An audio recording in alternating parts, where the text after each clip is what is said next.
Okay, તો હવે આપણે ચાલુ કરીએ છીએ સમવર્ષણ અને તેમાંથી સામ્ય ભાવ તે વિષયને આજે આપણે જાણવાનો છે. અને એનો પહેલો ભાગ મતલબ કે પહેલો હિસ્સો આપણે જોઈ ચૂક્યા છીએ. હવે આપણે આગળ વધીએ છીએ, આગળ અધ્યયન કરશું અને એમાંથી પણ જે પ્રયોજનભૂત તત્વ છે અને એમાંથી સામ્ય ભાવ સમવર્ષણથી કેવી રીતે નીકળે એ પણ આપણે જોઈશું. તો ચાલો ક્લાસ ચાલુ કરીએ. ઓકે, હું તમને સ્ક્રીન શેર કરી દઉં છું.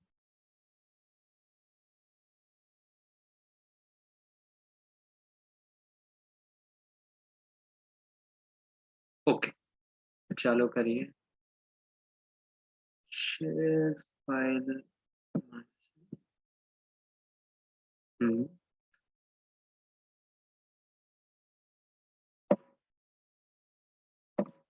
ઓકે,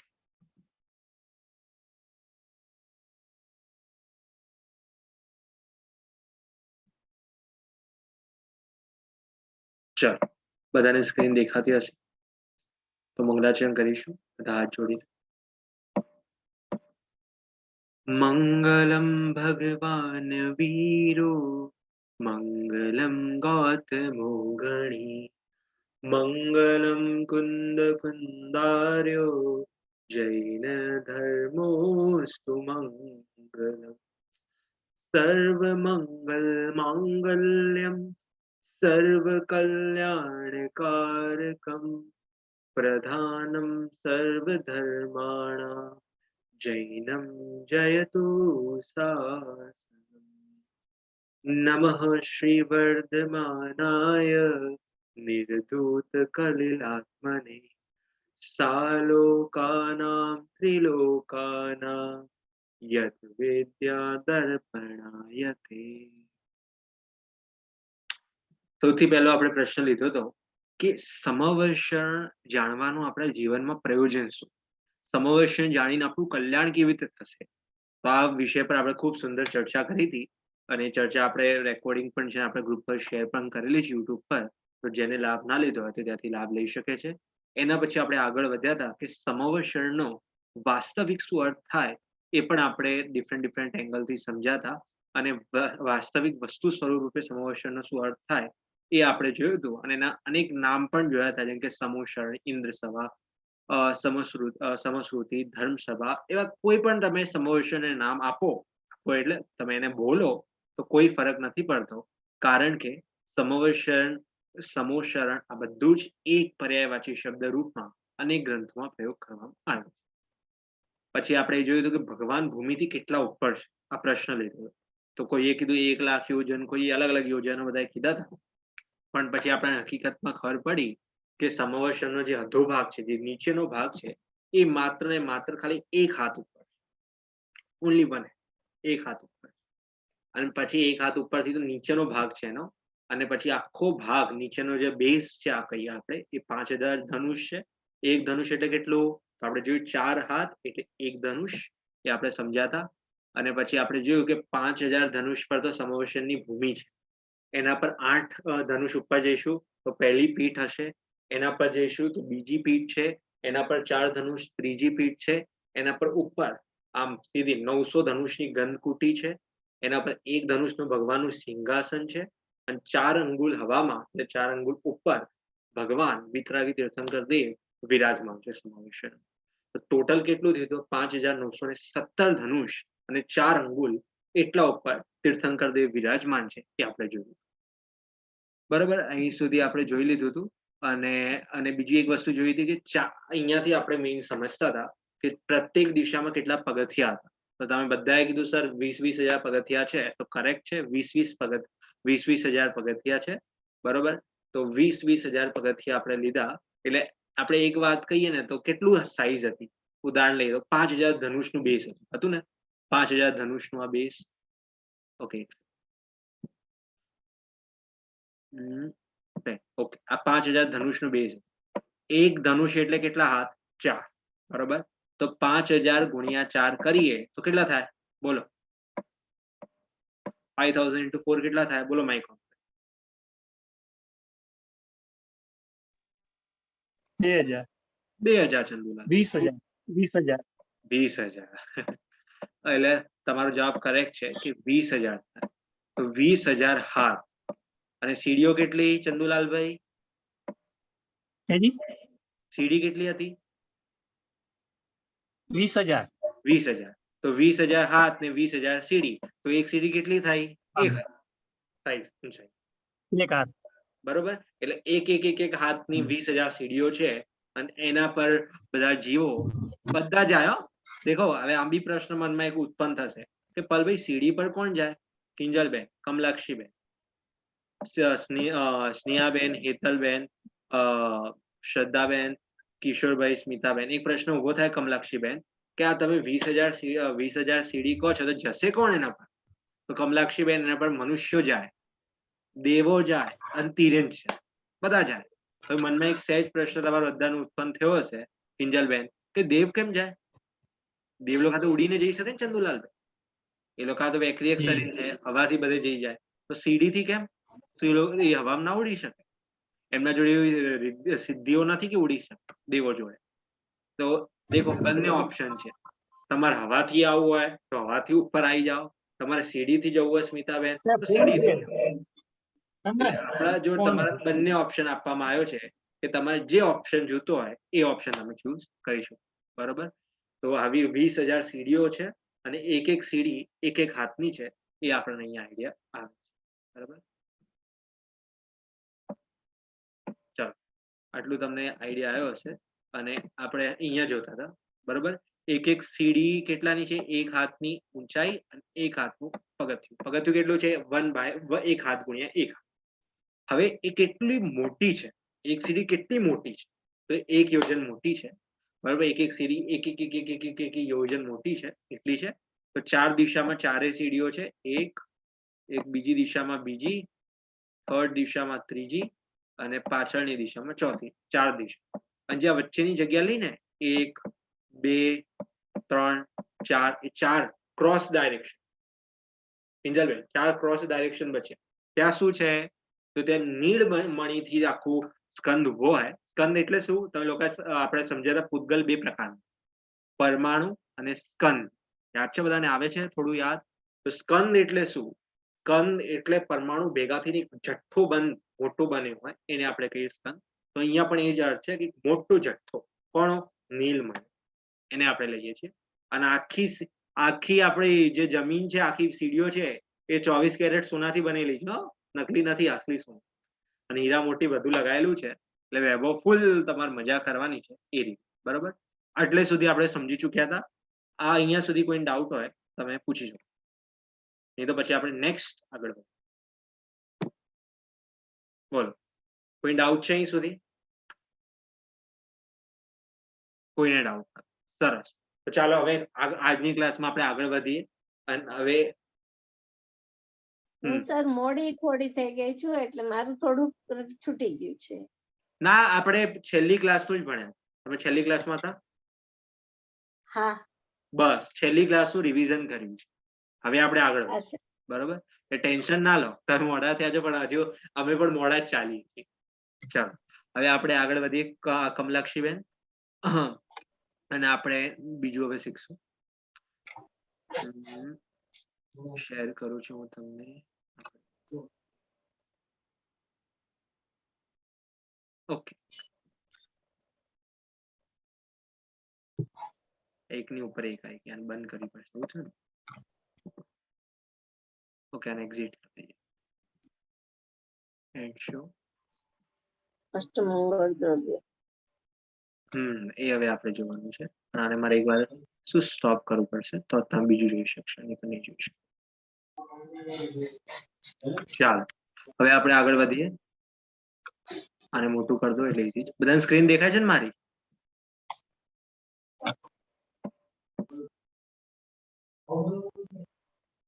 કામલક્ષ્મીબેન સ્ક્રીન દેખાય છે મારી તમને? હા હા દેખાય છે. ચાલો આગળ વધીએ. આપણે મંગલાચરણ કરી ચૂક્યા છીએ. ઇન્દ્ર આપણે જોઈ ચૂક્યા છીએ. હવે આગળ વધીએ આપણે. હવે શું મેઇન આવે છે? દેખો અહીંયાથી તમે એન્ટ્રી મારી બધા. એન્ટ્રીમાં તો પહેલા શું આવે? દરવાજો આવે કે ના આવે? તો અહીંયા તમારા માટે દરવાજો. એન્ટ્રી મારી સમોવશણમાં તો દરવાજો ઘર જેવું જ છે. મંદિરમાં બી એન્ટ્રી મારી તો શું આવે? દરવાજો આવે ને? તો દરવાજો આવે છે. હવે દરવાજાને શું કહેવાય? તો દરવાજાને કહેવાય છે ગોપુર દ્વાર. આ જે દરવાજો છે દરવાજાનું નામ આપ્યું છે કે દરવાજો શું છે? તો દરવાજાને કીધું છે ગોપુર દ્વાર.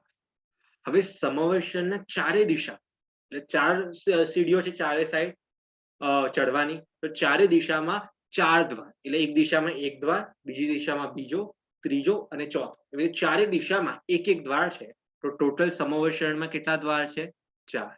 અને એનું જ નામ કહેવાય છે ગોપુર દ્વાર. દેખો આપણે 4 બહુ ફેમસ છે, 4 ચતુષ્ટય રહેશે, 4 કશાયનો અભાવ કરવો છે, આપણે બધું 4 ઘાતિયાને અભાવ કરવો છે, એ તો બધું 4 સીડીઓથી ઉપર જવું છે, પછી 4 દ્વાર છે, દ્વારથી એન્ટ્રી મારવી છે, એવું 4 નો આપણે બહુ કોમ્બિનેશન ઉભા કરી શકીએ છીએ. તો 4 દ્વારથી 4 અનંત ચતુષ્ટયની એન્ટ્રી મારવા માટે 4 દ્વારો છે. હવે એક એક જે દ્વાર છે ને, દ્વારને એન્ટ્રી મારી તમે લોકોએ, તો તમે લોકોએ કોઈ જોયું હશે, મતલબ ક્યારે ગયા હશો, ક્યાં ગયા હશો તમે? હું તમને કહું કે ક્યારે તમે કોઈ રાજા મહારાજાનો કોઈ દ્વાર જોયો હોય ને, જેમ કે જયપુરમાં ગયા હો, કિશોરભાઈ, સ્મિતાબેન, કિંજલબેન, ચંદુલાલભાઈ, કમલાક્ષીબેન, તો કશે પણ ગયા તો દ્વાર આટલું નાનું ના હોય, આપણે દરવાજો જેવો, એકદમ મોટો કિલ્લો જેવો મોટો અને ઊંચો હોય. એટલે એમાં પણ શું હોય, ઉપર રોકાવાની જગ્યા હોય. તમે જોયું હોય તો અહીંયા કોઈ ઉભો હોય, સૈનિક ઉભો હોય, અહીંયા સૈનિક ઉભો હોય, તો એકદમ મોટો હોય. તો જે સમવર્ષણનો દ્વાર છે ને એ પણ 3 લેવલનો છે, તો એક જ, પણ કેવું 1 2 3 એવી રીતે 3 લેવલ. એટલે જેમ બિલ્ડિંગમાં કેમ 3 માળ હોય, એવી રીતે આ જે દ્વાર છે એ પણ કેટલા માળનો છે? એ પણ એક રૂપે કહીએ તો 3 માળનો છે. એટલે તમને ફોટો દેખાડું આગળ તો ઇઝીથી ખબર પડી જશે. દેખાય છે બધા સાઈડમાં દ્વાર? આ દેખો, આ પહેલો લેવલ છે, અહીંયા પાછળ આ દ્વારપાલની ઉપર છે, આ બીજો છે અને આ ત્રીજો છે. બારીઓ દેખાય તમને અલગ અલગ? હા, આવી રીતે 3 લેવલનો આ છે. દ્વાર કેવી રીતે બનાવેલો છે? તો દ્વાર બનાવ્યો છે કે 3 ફ્લોર છે, 3 લેવલ વાળો દ્વાર છે. હવે એમાં પણ અલગ અલગ વસ્તુ હશે. જેમ જેમ આપણે અંદર ઘૂસશું ને, આપણે કેવું સ્મિતાબેન સમજીએ છીએ કે આપણે સમવર્ષણમાં એન્ટ્રી મારીએ છીએ. તો હવે આપણે સમવર્ષણ સુધી, ભગવાન સુધી પહોંચવાનું છે કામલક્ષ્મીબેન, તો આપણા રસ્તામાં શું શું આવશે? તો આપણે એવી રીતે જોઈશું.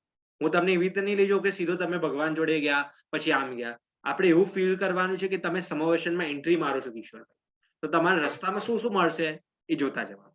બરોબર? તો હવે આપણે એન્ટ્રી મારીએ છીએ, દ્વાર દેખાશે, દ્વાર 3 લેવલના હશે. અને જે બાજુની જે વોલ બની છે ને, આપણે જોઈ હતી બાજુની એક આખી ધૂલીશાલ કોટ બનેલું હશે, કોટનો પર પણ આવીશું, હમણાં આપણે નથી જતા. તો એના કરતા એની ઊંચાઈ વધારે છે. એટલે તમને કહી દઉં કે આ જે તમને દેખાય છે ને કોટ, આના કરતા આની ઊંચાઈ વધારે છે. દેખાય છે ને હાઈટ? હવે કેટલી ઊંચાઈ છે બધું પછી આપણે જોઈશું, પણ ખાલી એમ સમજી જાઓ કે એ મોટો છે. બરોબર? અને આનું નામ ગોપુર દ્વાર. હવે દેખો, પ્રત્યેક દ્વાર હોય ને, પ્રત્યેક દ્વાર એના પર તોરણ લગાવેલું હોય. હવે આ કારણ પણ જોશો, આપણા મંદિરોના આગળ તોરણો કેમ હોય છે? તો મંદિર આખું કોપી છે સમવર્ષણ. એટલે મંદિરમાં બી તમે એન્ટ્રી મારશો તો ગેટ પર એક તોરણ જેવું એકદમ માર્બલનું જ બનાવેલું, બધા અલગ અલગ મણીઓથી, તો અલગ અલગ પથ્થરોથી બનાવેલું. એ તમે બધાએ જોતા, એટલે તમે જયારે જતા હશો મંદિરમાં તો ત્યારે તમને નજર આવતું હશે. તો આ ક્યાંથી લેવામાં આવ્યું છે? તો બેઝિકલી આપણે વાત કરીએ તો આ ગોપુર દ્વારના આધારથી લેવામાં આવ્યું કે ગોપુર દ્વાર પર તોરણો એટલે લગે. એટલે આપણે પણ આપણા ઘરને કહીએ ને કે સ્વર્ગ જેવું મારું ઘર બનાવું છે, સમવર્ષણ જેવું ઘર બનાવું, તો લોકો શું કરે? ઘરની બહાર તોરણો લગાવે છે ને તોરણ. એના કારણે છે. હવે તોરણ શુભ કારણ માટે છે. હવે દેખો, પ્રત્યેક દ્વાર પર કેટલા તોરણ? પ્રત્યેક દ્વાર પર 100 તોરણ. એટલે એક દ્વાર પર 100, બીજા પર 100, ત્રીજા પર 100, 100 એટલે 100 તોરણો પ્રત્યેક દ્વાર પર સર્જાયેલા હોય છે. એટલે આ તોરણની ઇમ્પોર્ટન્સ હવે તમને ખબર પડશે કેમ બધી જગ્યાએ લગાવવામાં આવે. લોકોનો પ્રશ્ન પણ હોય કે પલભાઈ આપણા ત્યાં તોરણ કેવી રીતે આવી ગયા? મતલબ અહીંયા આપણે બધા કેમ તોરણ યુઝ કરીએ છીએ? તોરણનું આવવાનું કારણ શું?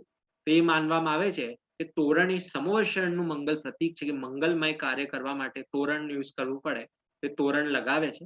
તોરણ અલગ અલગ પ્રકારના છે. તો તોરણનું તમારે યદી બહુ ડીપમાં જાણવું હોય તો તોરણ માટેની બી આખી પીપીટી બનાવવી પડે. હું એટલો ડીપમાં ગયો નથી, ખોલ્યું મેં ખાલી કહી દીધું કે તોરણ છે. હવે ત્યાં એવું પણ લખ્યું કે તોરણ પર કિંજલબેન શું શું લગાવ્યું છે. હવે તમારે તોરણ બનાવવું હોય મંદિરનું, તમે એક્ઝેક્ટ સમજી શકો કે તોરણમાં શું શું આવે, કયું આવે, કેવું આવે, કયો આકાર આવે, કેટલો પ્રકાર આવે. આટલું ડિટેલિંગ આપણા જોડે છે, પણ આપણે અહીંયા બેઝિક અને સામ્ય ભાવ સમવર્ષણ સમજવાનું છે, એટલે મેં બેઝિક લીધું. બરોબર? ચલો, આટલું ક્લિયર બધાને? ગોપુર દ્વાર. હવે તમે ફોટો જોઈ લો તો ઇઝીલી તમને ખબર પડી જશે. આ આપણો દ્વાર છે આખો. આ ઉપરની માળા, આખી આ તોરણ, આ દેખાય છે ઉપર, આ તોરણ દોરવાનું પણ કોશિશ એક્ઝેક્ટ બનાવ્યું છે અમનભાઈએ, જેમને આખું રેડી કર્યું છે અમનભાઈએ. તો એમને તમે જોઈ શકો છો એક્ઝેક્ટ એમને બનાવ્યું છે, કાઇન્ડ ઓફ એક્ઝેક્ટ. તો એ આવું આખું તોરણ છે અને દ્વાર છે. ઓકે, મારા હિસાબે અહીંયા સુધી બધાને ક્લિયર હશે. ક્લિયર હોય તો આપણે હવે આગળ વધીએ. તમને ક્લિયર ના થયો તો તમે કહો પલપ્રીત, થોડું આમાં અમને ખબર નથી પડી ગઈ છે બધાને. ચંદુલાલભાઈ, સ્મિતાબેન, આગળ વધીએ આપણે. કિશોરભાઈ, એટલે શરૂઆતમાં જ તોરણ આવે પછી સીડી આવે કે બે અલગ અલગ દિશામાં હોય સીડી ને દ્વાર? 20,000 સીડી, 20,000 આમાં સીડી લખ્યું છે ને ચડ્યા. 20,000 સીડી પછી જ પેલું તોરણ છે. હા, આ 20,000 સીડી તમે picture- ચડ્યા, આ દ્વાર છે અને દ્વારની ઉપર તોરણ લગાવ્યો છે, દેખો અહીંયા. હા, એટલે 20,000 સીડી ચડ્યા પછી તો દ્વાર આવે ને? કરેક્ટ. 20,000 સીડી ચડશો એટલે સીધો દ્વાર આવશે ને દ્વાર ઉપર તોરણ. અચ્છા, હા હા, 20 છેલ્લી સીડી બરાબર. ઉપર નથી, છેલ્લી સીડી પછી છે, બરોબર. હા, એટલે તમારે 20,000 સીડી તો કોઈ પણ જણાએ ચડવું જ પડે. ચડવું જ પડે. એટલે પહેલી સીડી પર આવે સીધા અંતર મુહૂર્તમાં, છેલ્લી સીડી. અને સીડી છેલ્લી પછી સીડીમાં, હા. એ કેના પર આવે? આપણે લોકો કેના વચ્ચે આવીએ તો આપણે જોઈશું ઉપર, તો તમે આજુબાજુ દ્વાર હશે, બરોબર. ઓકે, બરાબર. હવે આગળ. હા હેલો હા, બોલો. સર, સીડી સોનાની હોય તો દ્વાર પણ સોનાનો જ હોય છે? સરસ પ્રશ્ન છે કે દ્વાર શાનું બનેલું છે. તો મોસ્ટ ઓફ ચાન્સ એ હીરા મોતીનો બનેલો હશે. સોના જોડે એટલું કોમ્બિનેશન નથી. અને આ બાજુ મારા વાંચવામાં નથી આવ્યું કે દ્વાર કેનથી બન્યો છે. તમારો સારો પ્રશ્ન છે. હું જોઈ લઈશ કે દ્વાર શાનો બનેલો છે, પછી હું તમને કહીશ, બરોબર. પણ હીરાનો પણ હોય. સોનું તો હવે આવી ગયું, સોનાની એટલી કિંમત નહીં, હીરાની વધારે કિંમત. એટલે હીરાનું હોઈ શકે વધારે, પણ કલરના હિસાબે તમે સોનું કહો છો, કાઇન્ડ ઓફ પોસિબલ છે, પણ મને હજુ આઈડિયા નથી. તો મને ખબર પડશે ને હું તમને કહીશ, બરોબર. સારો પ્રશ્ન. ચલો, હવે આપણે આગળ વધીએ. હવે આપણે વાત કરી નવનિધિની. તમે નામ બહુ સાંભળ્યું હશે, નવનિધિ. નવનિધિ એટલે શું? તો તમને એક ટાઈપનું કહું. પહેલાના ટાઈમમાં શું હતું કે સ્મિતાબેન, ચંદુલાલભાઈ, કિંજલબેન, કમલાક્ષીબેન, પહેલાના ટાઈમમાં શું હતું, એક એક નિધિ હોય. અને એ નિધિ જોડે તમે નિધિ એટલે શું? એક હીરા ટાઈપ છે. હીરા ટાઈપ છે. તમે લોકોએ પારસમણીનું નામ સાંભળ્યું છે? પારસમણીનું નામ શું કામ? કે જ્યારે લોખંડ ને લોહાને હલાવે તો એ સોનામાં કન્વર્ટ, સોનું બની જાય સોનું. એવું આપણે કહીએ કે સોનું બની જાય. તો આ એક મણીનું કામ શું છે? સોનું. એ રીતે અલગ અલગ. એક ચંદ્રકાંત મણી છે. ચંદ્રકાંત મણીનું શું કામ? કમલાક્ષીબેન, કિંજલબેન, ચંદુલાલભાઈ, કે જ્યારે ચંદ્રનો પ્રકાશ એમાંથી પડે તો એકદમ ઠંડક ના. નાહવાની જગ્યાએ રાજા લોકો ચંદ્રકાંત મણી. પછી સૂર્યકાંત મણીનો પ્રયોગ કરે તો આગ નીકળે, આગ જેવું ગરમી નીકળે. તો જ્યાં ગરમીની જરૂર હોય ત્યાં ચંદ્રકાંત મણી. એવી અલગ અલગ મણીઓ. એવી રીતે એવી અલગ અલગ નિધિઓ હોય. નિધિ એટલે શું? તમે જે માંગો ને એ મળી જાય. એક ટાઈપનું કલ્પવૃક્ષ છે કે તમને એ વસ્તુ આપશે. તમને શું જુએ છે? કલ્પવૃક્ષમાં તો બધું બી લેવાય, પણ નિધિ એક સ્પેસિફિક હોય. તમે દેખો, એક ગોપુર દ્વારના કેટલા કોર્નર હોય? 4 ખૂણા. એક ગોપુર દ્વાર છે, કેટલા કોર્નર છે? 4 ખૂણા. 4 ખૂણા કેવી રીતે? આ એક દ્વાર છે, બરોબર. ઓકે, આપણે જો ફોટો છે તો આપણે એમાં કેમ નથી? દેખો, અહીં દેખાય તમને? એક દ્વાર છે તો નવનિધિ અહીંયા. નવ એટલે 9. એક અહીંયા નવનિધિ. આ બહાર 9 છે. અને દ્વારનો અંદરનો ભાગ પણ હોય, ચંદુલાલભાઈ, કિંજલભાઈ, એ અંદર પણ 9. બહાર 9 નિધિ એક કોર્નરમાં, બીજા કોર્નરમાં અંદર એક, અને ચોથું હોય. તો 4 કોર્નરમાં અલગ અલગ નવનિધિઓ છે, બરોબર. તો આમ નવનિધિ 1 2 3 4 નવનિધિઓ આમ ફેલાયેલી પડેલી, આમ છુટ્ટી પડેલી. લોકો તો આજે મળી જાય તો લોકો બૂમાબૂમ કરી દે. એના માટે લોકો, મતલબ સૌથી કહું મોંઘામાં મોંઘી વસ્તુમાં તમને એવી મણી મળી જાય કે તમને જે જોઈએ ચંદુલાલભાઈ મળતું હોય એ વસ્તુમાંથી, તો કોણે ના જોઈએ? બધાને જ જુએ. પણ તમે વિચારો, એ મણી ક્યાં પડેલી છે? એ મણી તમારા દરવાજા પર છૂટી પડેલી. ક્યારે તમે એવું સાંભળ્યું કે તમે દરવાજા પર ગયા અને તમે દરવાજા પર કરોડ રૂપિયા નાખેલા હોય, સોનું ચાંદી બિખારેલું હોય, કોઈ આવે તો? ના. એ ક્યાં મૂકો તમે? રસોડામાં, નહીં તો તિજોરીમાં એકદમ છુપાઈને મૂકો ચંદુલાલભાઈ, એ કોઈને ખબર જ ના. અને સમોવર્ષણમાં તો શું, હીરા મોતી આમ પડેલા છે, લો પણ ઉપાડવા છે, શું કરવું? તમારા ખુલ્લા જ પડે. એ કેમ એવું છે? સાંભળશો તમે કે આ સંદેશ આપે છે કે વિતરાગી ભગવાનથી તિરસ્કૃત થઈને દ્વાર પર પડેલી છે. ભગવાનને આની કોઈ કિંમત નથી, આની કોઈ ઇમ્પોર્ટન્સ નથી. આ તો પૂતગલના પથરા છે. પથરાની શું કિંમત છે? તો પથરાની જેમ આ બહાર દ્વાર પર પડેલી છે, કોઈ કિંમત નથી. એટલે દેખો હવે એક એક નવનિધિનું શું ફળ છે એ પણ અહીં લખેલું છે. નવનિધિના નામ આવી રીતે છે ક્રમ વાઇઝ, જોઈ શકો છો. કાળ, મહાકાળ, હવે તે લાઈનસર જોઈ શકો. કાળ, મહાકાલ, પાંડુ, માણવક, શંખ, પદ્મ, નૈસર, પિંગળ અને અનેક. હવે કાળથી શું મળે જોઈએ આપણે તો કાળથી મને હીરા, હાર આદિ મોટા મોટા હાર ને બધું મળે. મહાકાળથી શું મળે? વાસણ, જે ટાઈપના વાસણ જોઈએ સોના ચાંદીના. પાંડુથી શું મળે? જે ટાઈપનું તમારે અનાજ જોઈએ મળે. માણવકથી શું મળે? કે શંખ મળે, પછી શંખો મળે, પછી અસ્ત્ર શસ્ત્ર એ પણ બધું મળે આમથી. શંખથી શું મળે? શંખથી સંગીત યંત્રો મળે. પદ્મથી શું મળે? પદ્મથી કપડાઓ મળે, નહીં તો આપણે કઈ હીરા, માણેક, મોતી જે જોવે બધું મળશે તમને. નૈસર્ગથી મહેલ, આખો મહેલનો મહેલ એ મણીથી કે માંગો ભાઈ મહેલ જોઈએ છે નિધિ, લો તારો મહેલ. પછી પિંગલથી આભૂષણો છે. થોડું અપડાઉન અહીંયા થઈ ગયું લાગે છે ફોટોમાં, કે પિંગલથી આભૂષણો મળે. એવી રીતે અલગ અલગ અનેક રત્નોથી, એટલે આપણે કહીએ અનેક રત્નથી, એવી રીતે એક એક અનેક રત્નોથી અલગ અલગ વસ્તુઓ પ્રાપ્ત થાય છે. એવા નાના અનેક રત્ન છે, નાના રત્નથી અનેક અનેક રત્નો પ્રાપ્ત થાય. બરોબર. આવી અલગ અલગ નિધિઓ છે અને નિધિઓના માધ્યમથી અલગ અલગ વસ્તુઓની પ્રાપ્તિ થાય. પણ આ બધી વસ્તુની પ્રાપ્તિ તો થાય છે ચંદુલાલભાઈ, પણ આ બધી વસ્તુ ક્યાં પડેલી છે? તો આ બધી પડેલી સમવર્ષની એકદમ બહાર. બરોબર, એકદમ બહાર, ગેટ પર. તો આનાથી આપણે શું ખબર પડે છે કે પૂતગલની કિંમત, આ પથરાની કિંમત આત્મા કરતા વધારે. એ તો દરવાજામાં બહાર નાખવા જેવી વસ્તુ, સોના હીરા. આનાથી મને એક બહુ સુંદર એક કહાની યાદ આવી ગઈ છે, સ્ટોરી. તમે બધા આપ કુછ ભી કહો દાદાની એક પુસ્તક છે ડોક્ટર હુકુમચંદજી ભારેલની. એમાં પહેલી સ્ટોરી, પહેલી જ કહાની શું છે? આપ કુછ ભી કહો, આપ કુછ ભી કહો. એ કહાની શું છે? બહુ આને કનેક્ટેડ છે, તો બધા ધ્યાનથી સાંભળશો. શું કનેક્ટેડ છે? એમાં એક મુનિરાજ હોય છે, ઋષિ ભગવંત હોય છે, જેમનું નામ હોય છે વાદીરાજ મુનિ. એ વાદીરાજ મુનિરાજ આયા હોય છે નગરમાંની ગુફામાં, આરામથી ધ્યાનમાં લાગેલા હોય, તલ્લીન હોય છે. ત્યારે એક મંત્રી ભાગતો ભાગતો ભાગતો આવે છે મહારાજ જોડે, અને મહારાજને હાથ જોડે છે અને એકદમ ગભરાયેલો હોય છે. તો ભગવાન પૂછે છે કે ભાઈ શું થયું, કેમ ગભરાયેલો છે? તો ઋષિ પૂછે છે, મુનિરાજ પૂછે છે, કેમ ગભરાયેલો છે તું? તો ત્યારે કે મહારાજ તમારા શરીરને તમને આમ ડર નથી લાગતો? તમને ગમતું નથી? કે કેમ એવું કેમ કહે છે? કે તમને દેખો ને આખા શરીરમાં કુષ્ઠ રોગ થયેલો છે. શું થયો છે? કુષ્ઠ રોગ થયેલો છે આખા શરીર. તમને આખો કોડ થઈ ગયો, કુષ્ઠ રોગ થઈ ગયો છે, તમને કશું થતું નથી? તો મહારાજ કે માને શું, મારા આત્મા શું, આ તો અલગ પૂતગલ શરીરમાં છે. હું તો મારા આત્માના આનંદમાં બસ મજા કરું છું, આનંદ કરું છું. ત્યારે પેલો મંત્રી જોર જોરથી રોવા લાગ્યો. કિંજલબેન, ચંદુલાલબેન, કમલાક્ષીબેન, સ્મિતાબેન, એ જોર જોરથી મંત્રી રોવા લાગ્યો. હવે મુનિરાજ તો બહુ આત્માની કલ્યાણની વાતો કરતા હતા, પેલો રોતો હતો, તો મુનિરાજનું ધ્યાન ના ગયું. પછી એની તરફ ધ્યાન ગયું અને પૂછે છે, ભાઈ કેમ રોવે છે તું? તાર રોવાનું કારણ શું છે? તું રોવે છે કેમ? આટલો રોવે છે કેમ? તો પછી એ કે મહારાજ શું કહું, તમે તો આટલા બધા કલ્યાણમય છે, આટલો બધો ચમત્કાર છે તમારી જોડે, તો નીકાળી નાખો ને બધો કોડ બોર્ડ. મહારાજ કે મારા હાથમાં એવું કશું નથી, કોડ નીકાળો, મારા હાથની શક્તિ નથી, તું સાચું બોલતે શું કર્યું છે? તો ત્યારે રોતા રોતા કહે છે કે આજે હું રાજસભામાં ગયો. ક્યાં ગયો હતો? રાજસભામાં.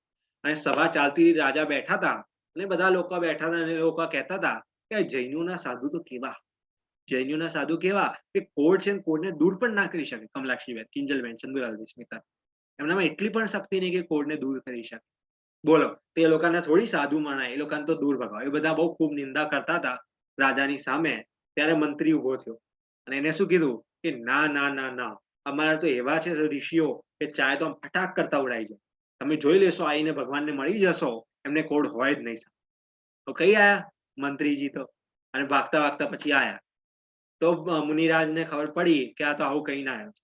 તો મુનિરાજે કીધું કે ભાઈ મારા હાથમાં કશું નથી, આ તો પૂતગલનું પરિણમન છે. મારા હાથમાં તો મારા આત્માનું પરિણમન છે, હું કોડ દૂર નહીં કરી શકું. હવે એમને કહ્યું મહારાજ રાત્રે બધા આવશે, રાજા ને બધા આવશે નગર છે, તમને કે જેને આવવું હોય આવે, પણ તું આટલું ધર્મની પ્રેમ ના રાખ કે જે સત્ય વાત છે એને તું પ્રતિપાદન ના કરી શકે, અને તું મહિમામાં ખોટું પ્રતિપાદન કર. બહુ લોકો કરતા કે જૈન ધર્મમાં શું છે, સોનું મળે, ચાંદી મળે, હીરો મળે, આવી જાઓ જૈન ધર્મ, બધું મળશે. પણ અહીંયા બધું નહીં મળે. અહીં તમને મળશે વિતરાગ વિદ્યા. આત્માનું જ્ઞાન મળશે. બીજું પ્રાપ્તિ જોતી હોય તો અહીંયા. તો હવે સાંજે રાજાને બધા આયા, રાજાને પબ્લિક બધી આવી કે જોવા માટે, અને બધી ખૂબ પબ્લિક આવી ગઈ હતી કે રાજા આવવાના. બધી પબ્લિક બેઠેલી હતી અને મહારાજ ધ્યાનમાં હતા, અને અચાનક ધ્યાન ભંગ થયું અને ઋષિ ભગવાન બહાર નીકળ્યા તો સૂર્યની કિરણોની સાથે આત્માના પ્રકાશની જેમ એકદમ બહાર આવ્યા.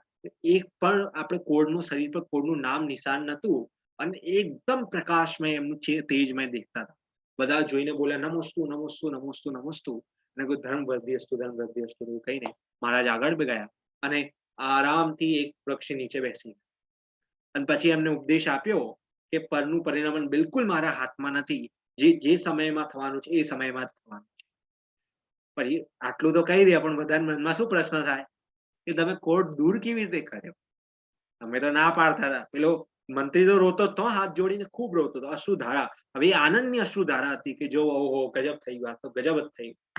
અને બધા ભેગા થઈ ગયા. રાજા પૂછે છે કે આ તમારું આ કોડ કેવી રીતે ગયો? તો ઋષિ મુનિ ભગવંત કહે છે કે દેખો, મેં ભગાયો નથી.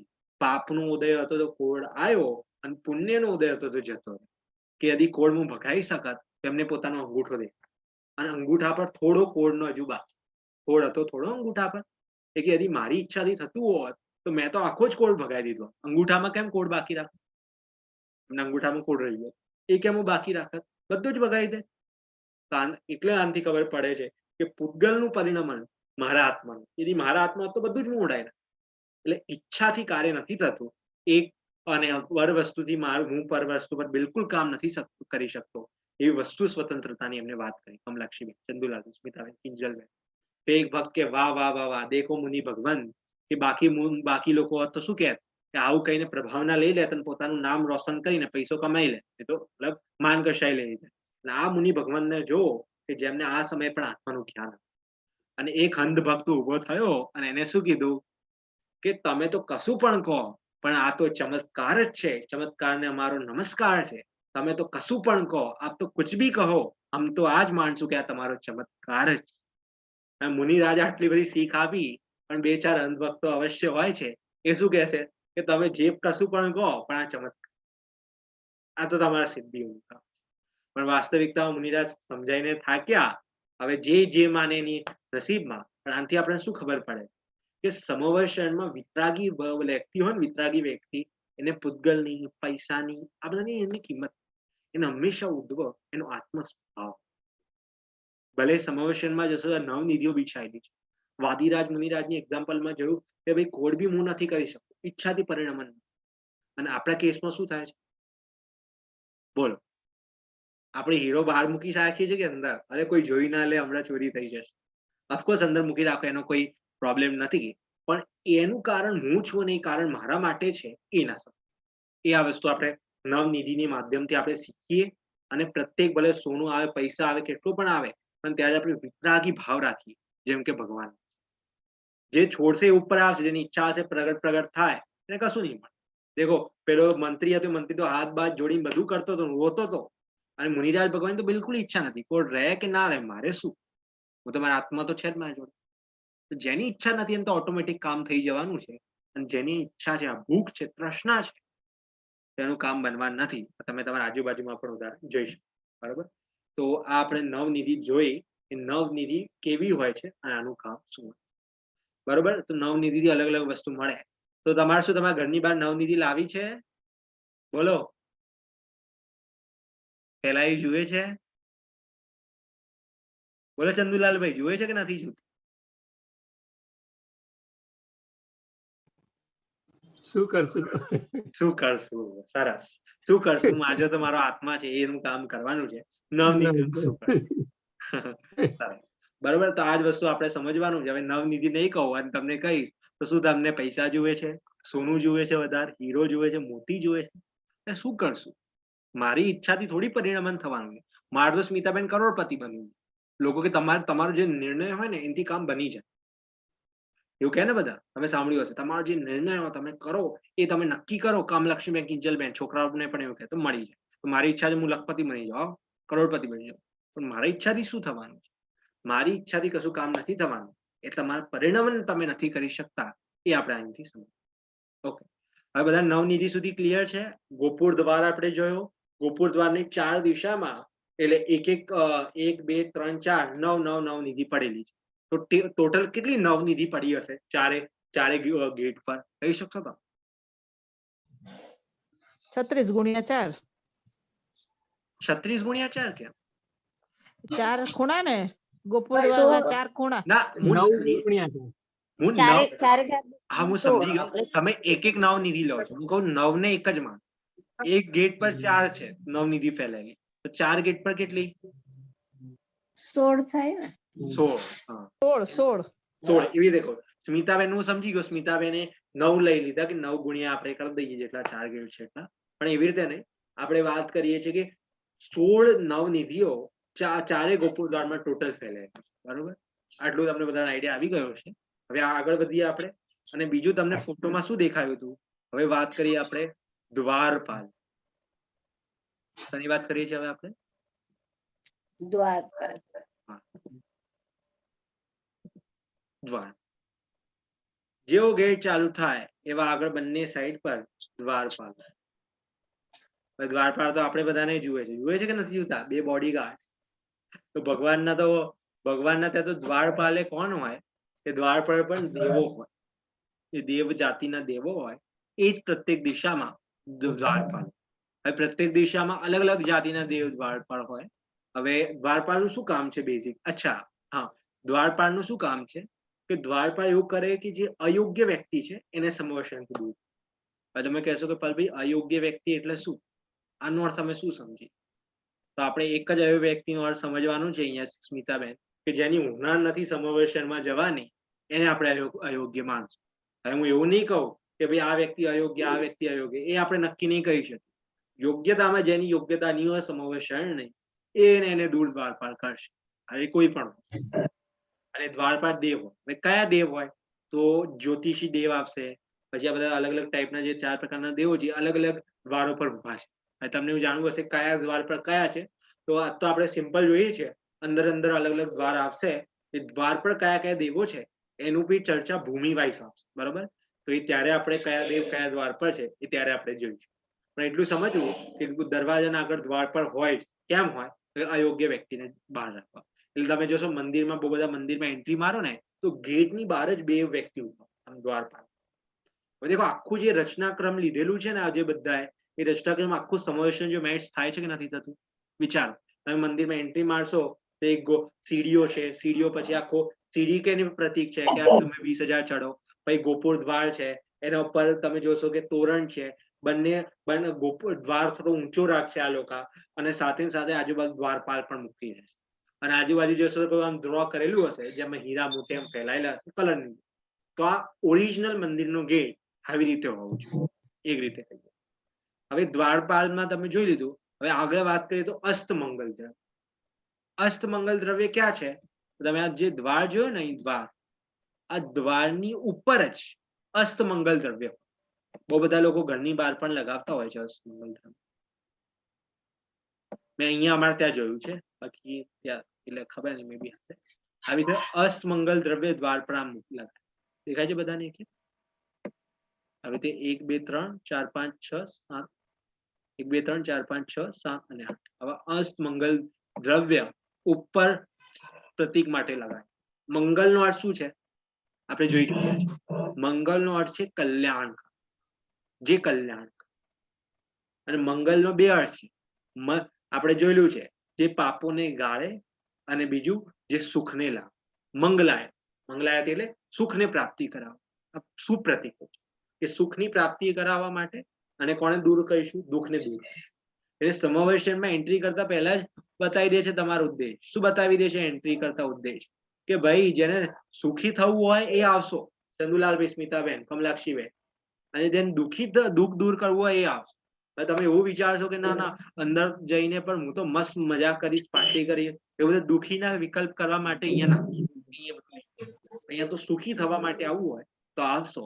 એટલે આ મંગલ દ્રવ્ય એ સૂચિત કરે છે. હવે આ મંગલ દ્રવ્ય જે અલગ અલગ પ્રકારના છે ને, એમાં એક મંગલ દ્રવ્ય તમે જોશો ને, એક મંગલ દ્રવ્ય આમાં અલગ અલગ છે. કયા કયા છે પણ આપણે હા, આ દેખો આ બધા અસ્તમંગલ દ્રવ્ય છે. સાથીઓ છે, પછી જારી છે, કલશ છે, દર્પણ છે, ચાવર છે, છત્ર છે, ધ્વજા છે, વ્યજન છે. આ બધા તમે જાણતા જ હશો મોસ્ટ ઓફ લોકો. અને આમાં જે અષ્ટમંગલ દ્રવ્યમાં જે દર્પણ દેખાય છે તમને બધા 10 દર્પણ, આ દર્પણમાં એન્ટ્રી જ કરતા લોકો પોતાના પૂર્વ ભાવો જોઈ છે. આમાં પણ ભાવ જોઈ છે, પૂર્વ ભાવ. એટલે એમાં જોયું તો એના પોતાના ભાવ પણ એ જોઈ શકે કે એનો ભાવ કયો. એટલે તમે એન્ટ્રીમાં આવે એમાં તમારે પાછળનો તમારે હિસાબ ખબર પડી જશે કે તમારું પાછળના ભાવનું શું હાલત, એ તમે આ દર્પણમાં જોઈ શકો. હવે તમે કહેશો પલભાઈ આવું દર્પણમાં કેવી રીતે? તો આ પુણ્યના પ્રતાપથી એવો ચમત્કાર થઈ જાય કે દર્પણમાં તમે પૂર્વ ભાવ તમારા જોઈ શકો. બરોબર. હવે તમે કહો કેટલા ભાવ જોઈ શકીએ? તો બેઝિકલી જોઈએ તો એમાં બહુ ડીપમાં નથી આવતું. પૂર્વ ભાવમાં મે બી 3 કે 2 કે એવા ભાવ છે, એટલા જ જોઈ શકશો કન્ટિન્યુ, વધારે બહુ પાછળ નહીં જોઈ શકો તમે. તો એટલા જ ભાવનું તમને જ્ઞાન મળશે. અને બાકી હમણાં મારા અધ્યયનમાં બહુ સ્પેસિફિક નથી આવ્યું કેટલા ભાવ જોઈ શકાય છે, પણ મને લાગે ત્યાં સુધી 2 કે 3 જ હશે, 3 થી વધારે નહીં હોય. કેમ કે ભગવાનના ભામંડળમાં બી પૂર્વના 3 ભાવ જ જોઈ શકીએ. તો આમાં બી તમારો પૂર્વનો 1 નહીં તો 2 નહીં 3 થી વધારે નહીં જોઈ શકો. તો 3 ભાવ તમે તમારા પૂર્વના તમારા ભાવ જોઈ શકો છો. અને તમે એનાલિસ કરી શકો છો કે તમારી પૂર્વ દશા શું હતી અને વર્તમાનની દશા શું છે, એ તમે આ દર્પણના આધારે જોઈ શકો. બરોબર. બાકી કલશ, જારી, સાથિયાનો અર્થ બધાને ખબર છે ને? શું છે અર્થ સાથિયાનો? જે હું કહું, કોને ખબર છે? 4 ગતિ. ઓકે, 4 સાથિયાના જે 4 હાથ છે, ભુજા છે, એ 4 ગતિનો પ્રતીક છે. બરોબર. અને અંદર જે 4 ટીપકા કરવામાં આવે,